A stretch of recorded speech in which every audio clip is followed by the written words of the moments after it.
December 23, 1944. The Ardennes Forest. A single American paratrooper moves through snow-covered trees while 3 German snipers wait in the darkness ahead. They don't know he's coming. He doesn't know where they are. But by dawn, only one man will walk out of that frozen wood alive. This is not a story about courage. It's a story about what happens when someone realizes that doing the right thing means walking alone into the night, armed with nothing but competence and the knowledge that other men will die if he doesn't act. His name was Melvin Bidd, and what he did in those 48 hours near a small Belgian town would change the course of a battle, save dozens of lives, and force us to reconsider what we mean when we use the word hero.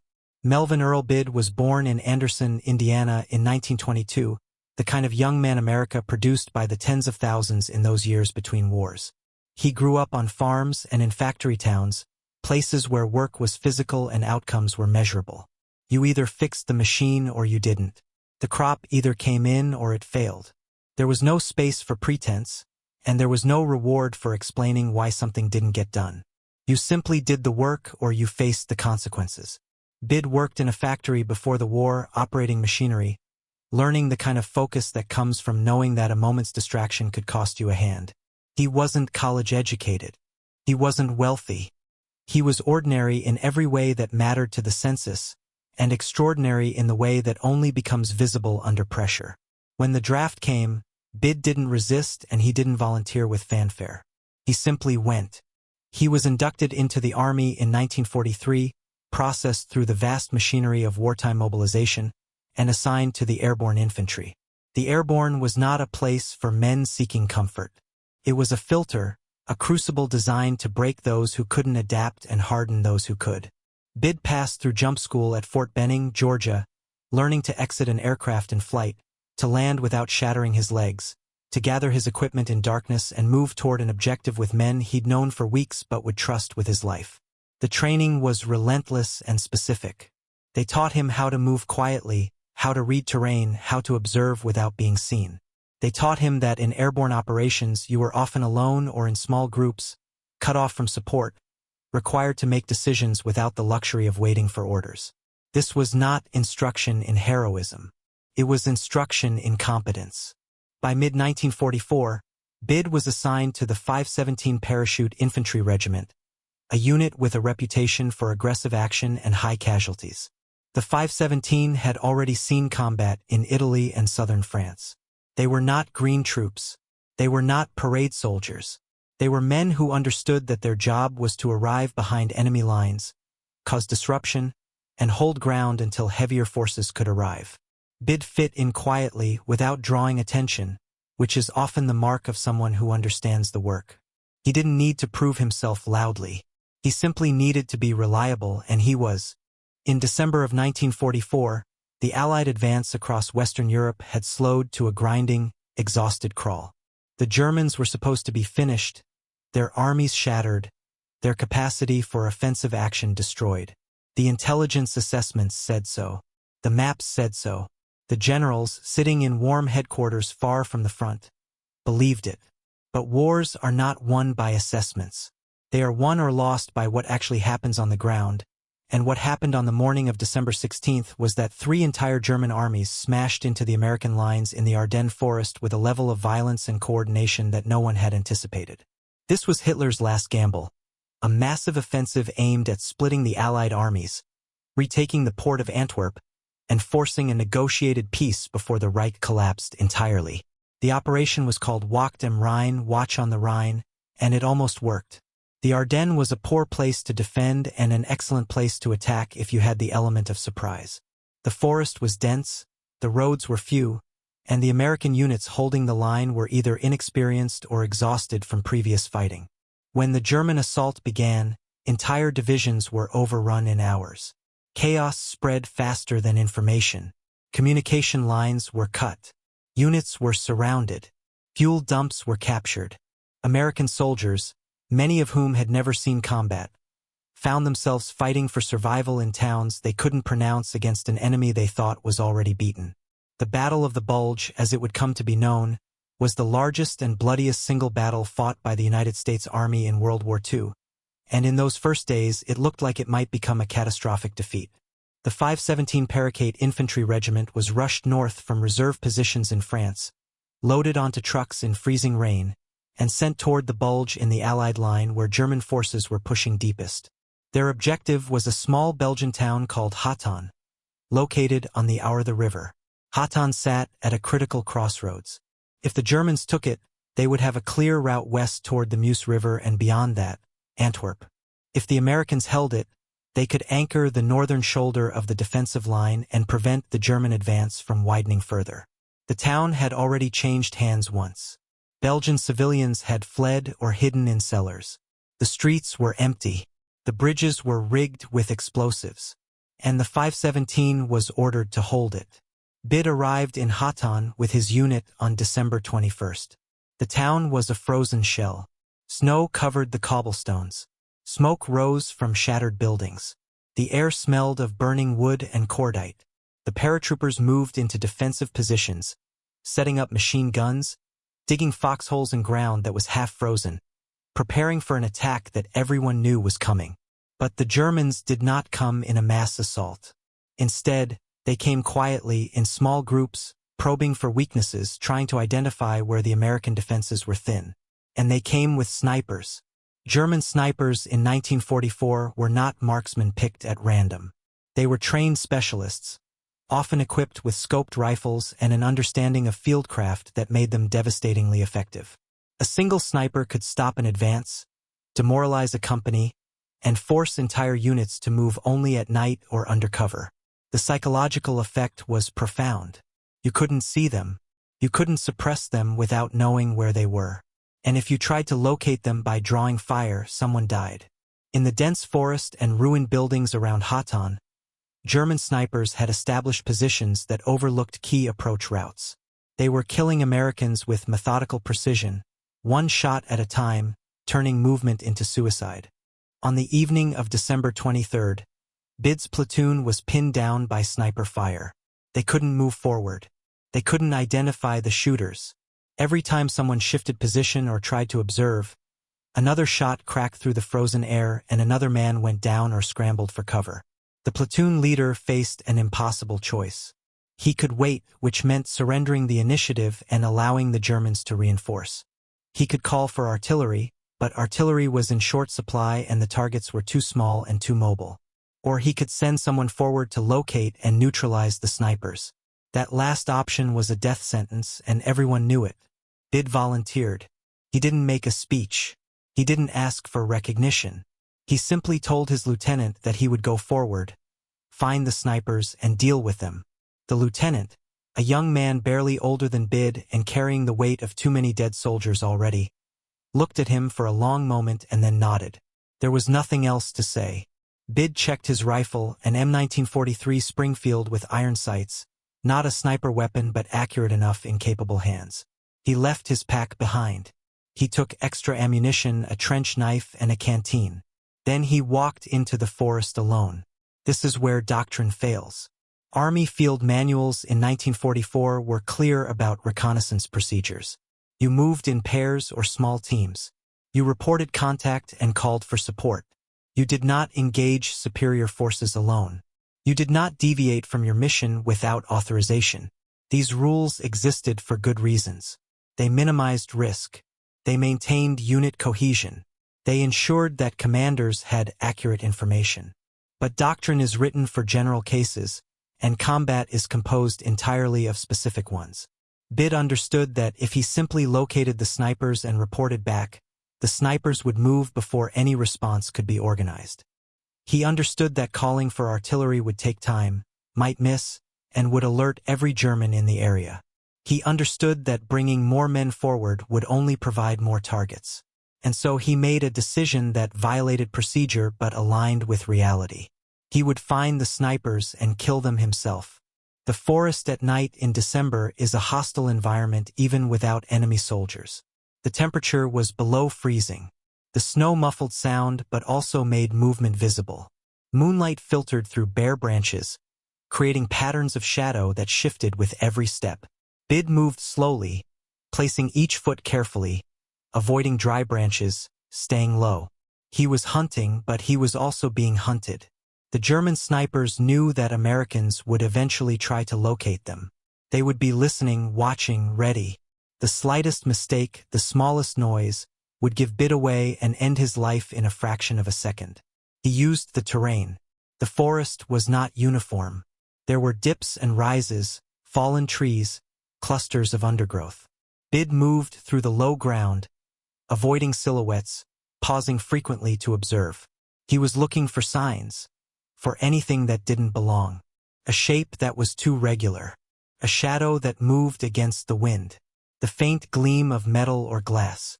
Sniper hides are designed to be invisible, but they are still physical objects occupying space, and if you know what to look for, they reveal themselves. Bidd had been trained to observe, and more importantly, he had the patience to do it slowly. Impatience kills. Speed kills. The man who rushes dies first. It took him more than an hour to locate the first sniper. The German was positioned in a shallow depression beneath a fallen log, his rifle resting on a natural brace, his body covered with a white camouflage smock that blended almost perfectly with the snow. Almost. Bidd saw him because the man shifted slightly, adjusting his position, and the movement caught Bidd's eye. He froze, waited, watched. The German settled again, his attention focused forward, toward the American lines. He didn't know Bidd was behind him, 30 yards away, partially concealed by a stand of young pines. Bidd could have shot him from that distance. It would have been a difficult shot in darkness, but manageable. But firing would alert the other snipers. Sound carries in cold air, especially the crack of a rifle. If Bidd took the shot and missed, or if he took the shot and hit but the others heard it, they would relocate and the hunt would start over with the advantage gone. So Bidd did something harder. He closed the distance, moving 30 yards without sound, without being seen, across snow-covered ground toward a trained enemy soldier who is alert and armed is not a feat of courage. It is a feat of skill.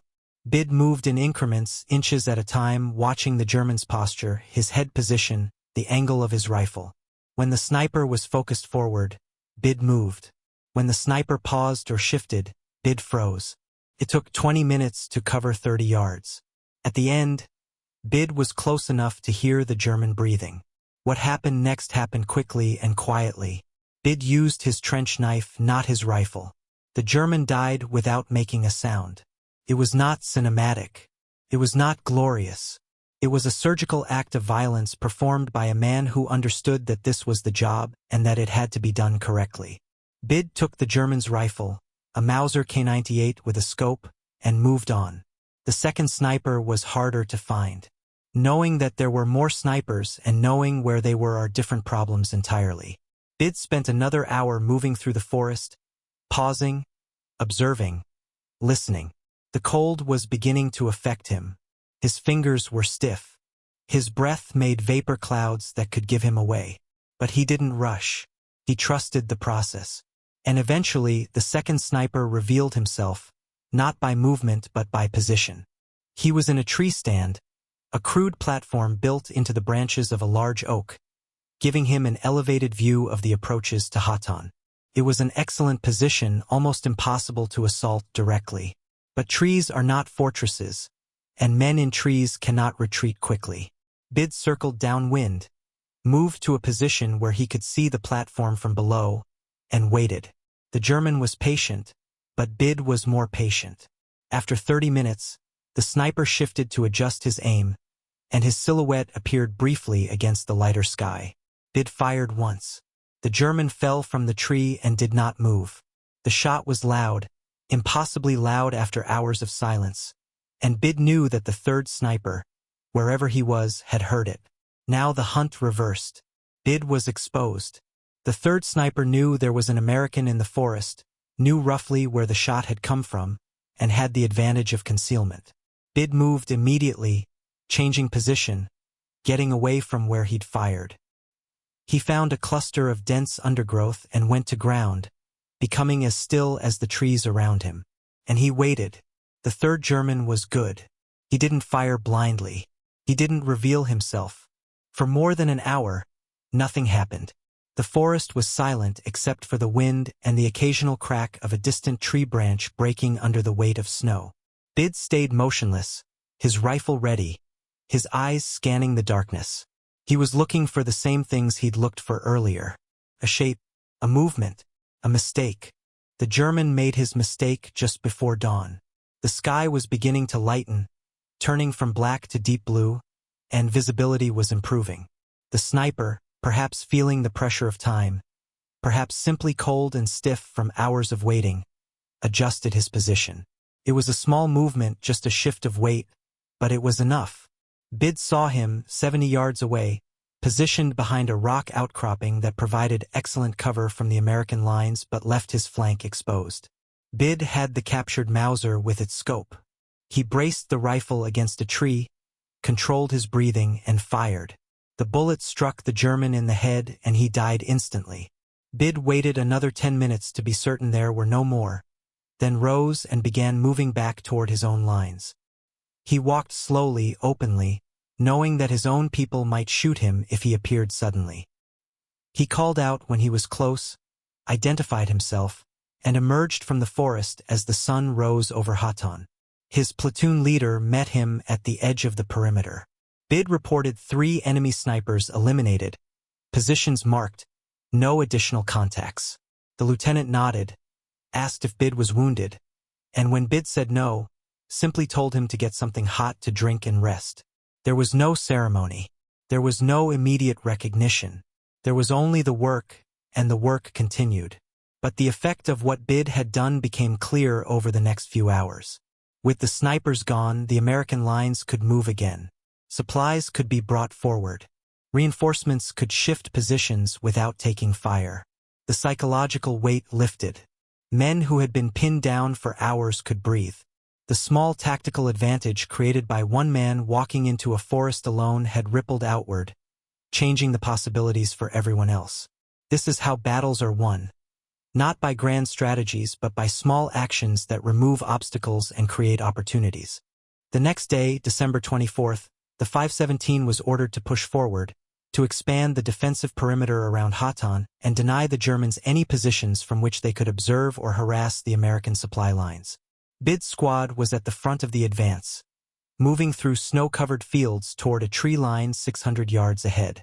They were halfway across the open ground when a German MG42 machine gun opened fire from a concealed position at the forest edge. The MG42 was one of the most effective weapons of the war, capable of firing 1,200 rounds per minute with devastating accuracy. The sound it made was distinctive, a high-pitched ripping noise that was unmistakable and terrifying.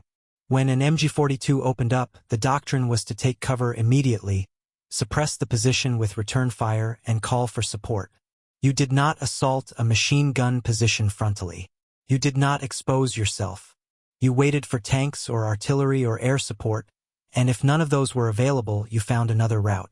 Bidd's squad went to ground immediately, pressing themselves into the snow, returning fire toward the tree line but without effect. The machine gun was well positioned, protected by logs and earth, with interlocking fields of fire that covered the entire approach. The gunner was experienced.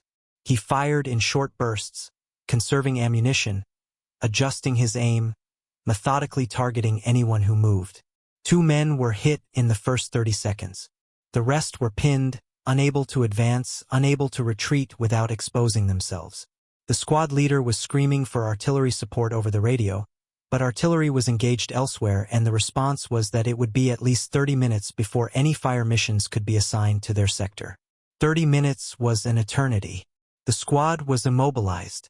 The advance had stalled. Other units to their flanks were also taking fire from supporting positions. The entire attack was collapsing, and if the Germans counterattacked now while the Americans were exposed and disorganized, it could turn into a rout. Someone had to do something, and once again that someone was Bidd. He didn't wait for orders. He didn't ask permission. He simply began moving, crawling to his right, away from the squad, toward a shallow drainage ditch that ran parallel to the tree line. The machine gun couldn't depress low enough to hit him if he stayed in the ditch, and the ditch angled slightly toward the forest, which meant he could use it to approach the German position from the flank. It was not a safe plan. It was not guaranteed to work. But it was better than waiting to be killed. Bidd crawled 200 yards through icy water and mud, moving slowly to avoid being seen, using every depression and irregularity in the ground to stay below the line of fire. The machine gun continued to fire behind him, pinning his squad, the gunner completely focused on the targets directly in front of him. Flanking a machine gun position requires the gunner to be fixated on a specific sector, and Bidd's squadmates, by staying visible and returning fire, were keeping the Germans' attention exactly where Bidd needed it to be. When he reached the tree line, Bidd was 50 yards to the right of the machine gun nest. He could see it now, a low bunker of logs and earth with the barrel of the MG42 protruding through an embrasure, 2 crew members visible, 1 feeding ammunition and 1 firing. There was a third man, likely a rifleman, positioned slightly behind them for security, but he was watching the open field, not the flank. Bidd had achieved what every infantryman dreams of and every machine gunner fears. He had reached an undefended angle. He used grenades first, 2 fragmentation grenades, thrown in rapid succession, arcing through the air and landing inside the machine gun position before the Germans understood what was happening. The explosions were sharp and violent, shredding the crew, silencing the gun. Bidd followed immediately with rifle fire, putting rounds into the position to ensure no one was left capable of fighting. Then he advanced, checked the bodies, confirmed all 3 Germans were dead, and signaled his squad to move forward. But Bidd didn't stop there. A machine gun position is never alone. It's always part of a network, mutually supporting, designed so that if one position is taken, others can cover it and exact a heavy price. Bidd knew this. Rather than return to his squad, he moved deeper into the tree line, scouting ahead, looking for additional positions. He found 2 more machine gun nests, both occupied, both oriented to cover the flanks of the position he'd just destroyed. If his squad had simply advanced after the first gun was silenced, they would have walked directly into a crossfire. Bidd couldn't eliminate both positions alone. He was out of grenades and there were too many Germans. But he could observe them, mark their locations, and report back.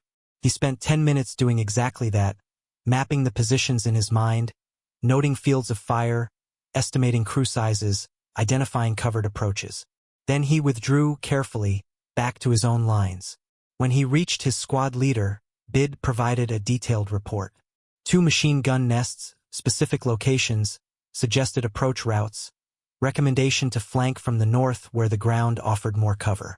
The squad leader relayed the information up the chain. Artillery was redirected. Smoke was laid down. And when the attack resumed an hour later, the American forces knew exactly where the Germans were and how to avoid their killing zones. The advance succeeded. Hotton's defensive perimeter expanded. And American casualties, which would have been severe, were minimal. Bidd was hit later that day by shrapnel from a German mortar round. The wounds were not life-threatening, but they were serious enough to require evacuation. He was carried to an aid station, treated, and eventually transported to a field hospital in the rear. His war was over. He'd served for less than 3 months in active combat, but in that time, specifically in those 2 days near Hotton, he had done something that few soldiers ever do. He had altered the outcome of events through individual action, not by commanding men or making strategic decisions, but by being competent when competence mattered most. The Medal of Honor recommendation was written by his company commander and supported by testimony from the men who had witnessed Bidd's actions. The process took time.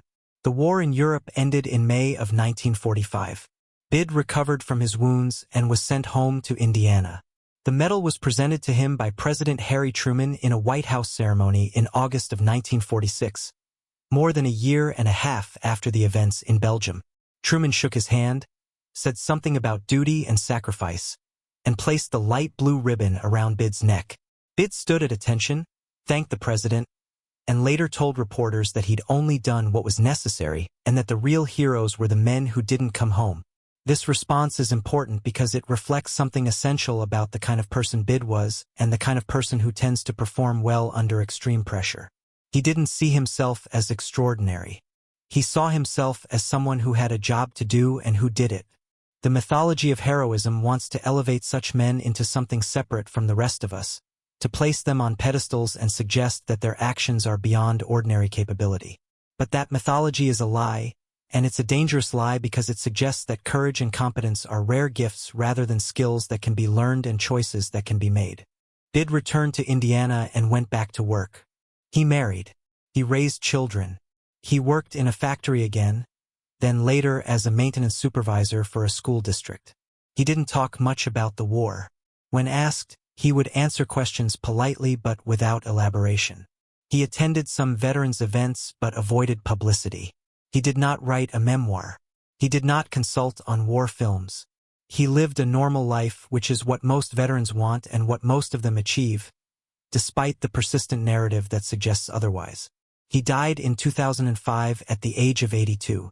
His obituary in the local newspaper mentioned the Medal of Honor but spent more space discussing his work with the local American Legion Post and his dedication to his family.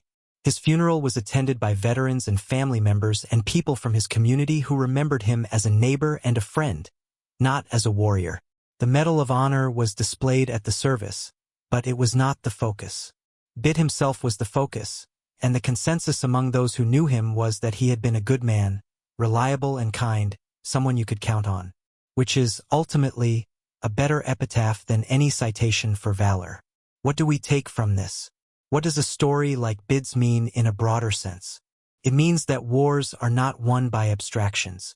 They are won by individuals making decisions in specific moments, often without guidance, often without support, based on their own assessment of what needs to be done.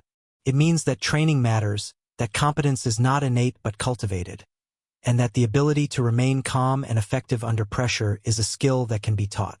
It means that sometimes the right action is the one that violates procedure, not because procedure is worthless, but because procedure cannot account for every situation. And it means that the people who perform these actions are not fundamentally different from anyone else. They are simply people who, when confronted with a choice between doing something difficult and doing nothing, chose the difficult thing. Bidd walked into a forest alone because his platoon was pinned down and men were dying. He could have waited for orders. He could have insisted that it wasn't his responsibility.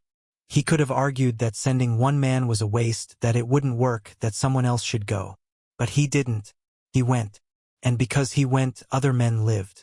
That is not heroism in the mythological sense. It is responsibility in the most practical sense. It is the recognition that if you have the ability to solve a problem and you don't act, then the problem remains and people suffer as a result. This principle extends far beyond combat. It applies to any situation where action is required and the cost of inaction is high. It applies to emergencies where someone must take charge. It applies to professional situations where a difficult decision must be made and no one else will make it.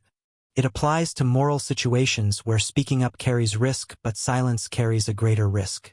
The lesson of Melvin Bidd is not that we should all aspire to be warriors.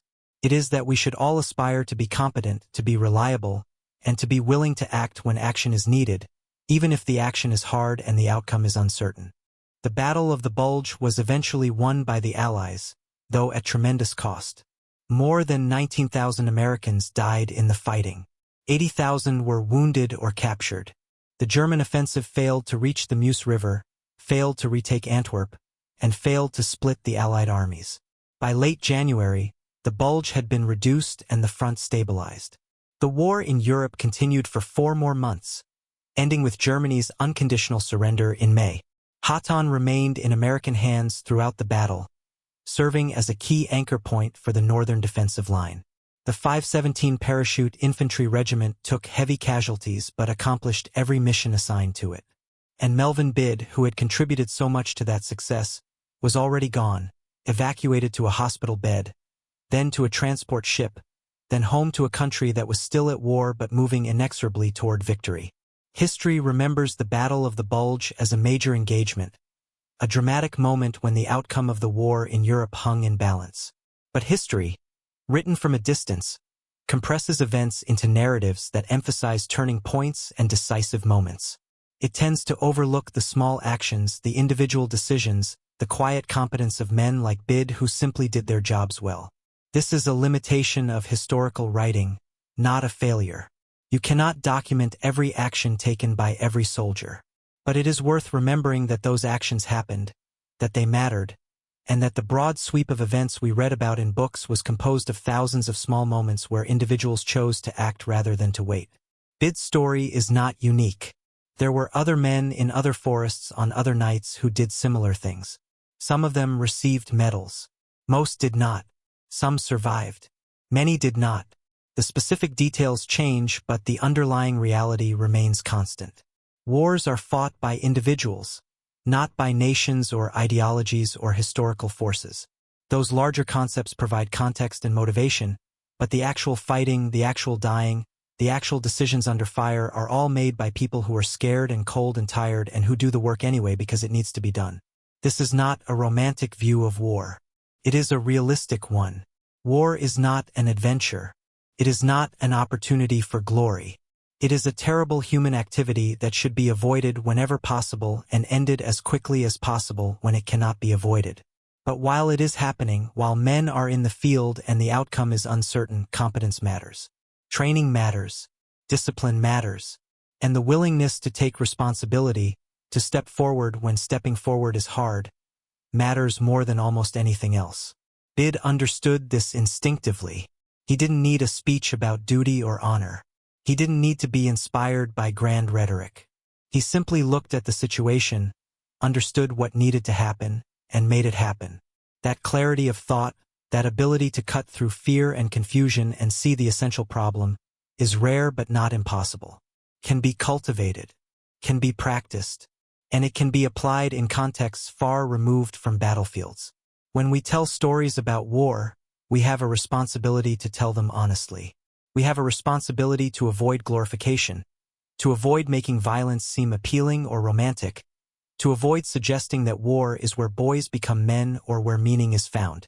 War is where people die, often senselessly, often painfully, and the survivors carry those memories for the rest of their lives.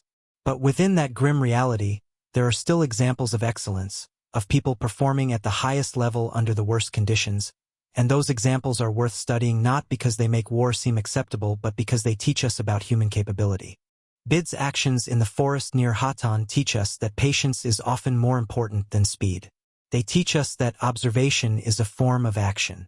They teach us that sometimes the best solution to a problem is the direct one, even if the direct solution is dangerous. They teach us that doctrine is a guide, not a prison, and that intelligent deviation from doctrine is sometimes necessary. And they teach us that competence, real competence, is built through practice and training and experience, not granted by inspiration or luck. These lessons are applicable. They are not abstract. They are practical principles that can be used in any field where decisions must be made under pressure. The surgeon in an operating room facing an unexpected complication. The pilot dealing with an in-flight emergency. The firefighter entering a burning building. The engineer diagnosing a failing system. The manager navigating a corporate crisis. In all of these situations, the fundamentals remain the same. Stay calm. Assess the situation accurately. Identify the core problem. Take action based on your training and experience. Accept the risk. Do the work. Melvin Bidd did not think of himself as a teacher, but that is what he was inadvertently through his example.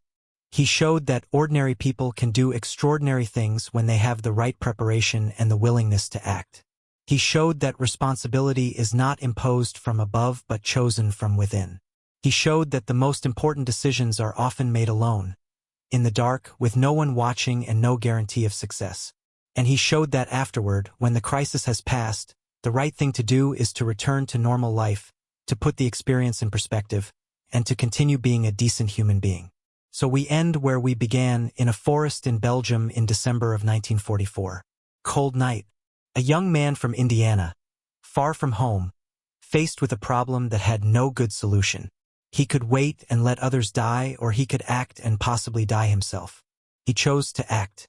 He walked into the darkness, found his enemies, and eliminated them with precision and patience. The next day he did it again, and because he did, other men lived. That is the entire story, stripped of embellishment. It is enough. If you found this account valuable, if it made you think about responsibility or competence or the nature of courage, consider subscribing to this channel.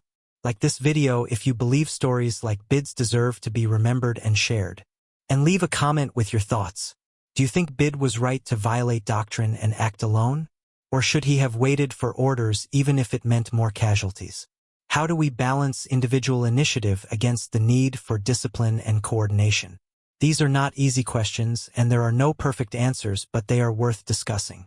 Because the choices Bidd made in that forest are still being made today in different contexts by different people, and understanding why he chose as he did might help us make better choices ourselves when our own moments come.